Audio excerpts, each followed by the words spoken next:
Welcome to today's webinar presented by supercoder.com.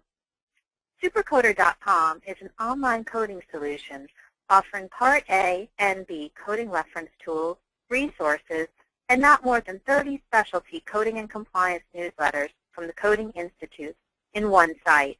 I hope you enjoy this short session. They actually have some changes to the guidelines this year within radiology. And one of the interesting things that has happened concerns qualified healthcare professionals.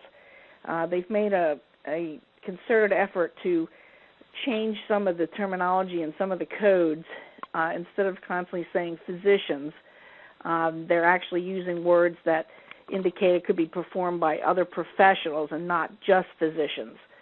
So that's something that you'll see in some of the CPT code descriptions. As far as the supervision and interpretation of some of these studies, once again we're seeing a lot of combo codes, as I call them, where they're rolling the surgical procedure and the RS&I together. And so you're seeing, again, a lot of RS&I codes being deleted. So again, make sure that you check with your charge master and everything, because there's a lot of codes, especially S&I codes, that are no longer in existence. And if you keep using codes that have been deleted, obviously you're not going to get paid for it. And it also sends up a red flag to the insurance carriers, especially Medicare, that, well, here's a group that really isn't, they're behind the eight ball here. So maybe we should go look at them, see what else they're doing wrong. So make sure you get those charge masters up to date. And then the other thing that you're going to notice is in the written report aspect, they're going to just say that it's going to be signed by an interpreting individual rather than, again, by the interpreting physician. So again, they're trying to be more in tune with the way that the radiology is moving, and that is with physician assistants and things of that nature. It's no longer just physicians that are performing these services, so they're trying to be a little more inclusive in their terminology.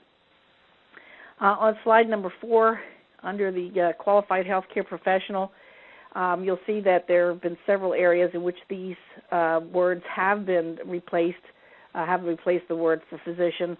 One of them is our friend fluoro, the 76,000 and 76,001. I'm interested to see how Medicare is going to deal with this now, because in the past, especially with 76,000, it specifically said physician time, meaning if you sent a radiology technologist up to the OR, let's say, to administer fluoro, the hospital, of course, could submit a charge because it was still a technical charge for them. But the radiologists had really nothing that they could submit because they weren't going up there and performing this fluoroscopy themselves.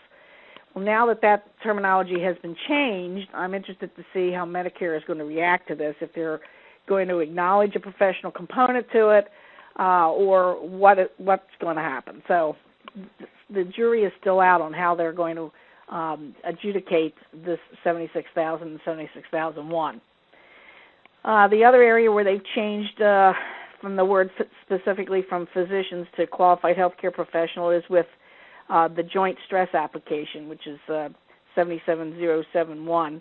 Also with ultrasound of the hips, neurofunctional testing, venipuncture, moderate sedation. All those have had their the word physician removed, and qualified healthcare professional has been put in its place.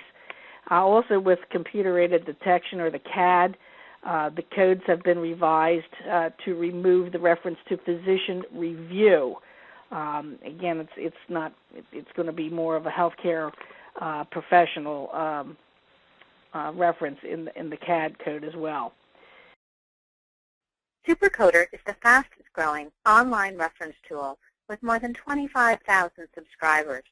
Call 866-228-9252 to get a free product demo, or sign up at supercoder.com for a 7-day free trial.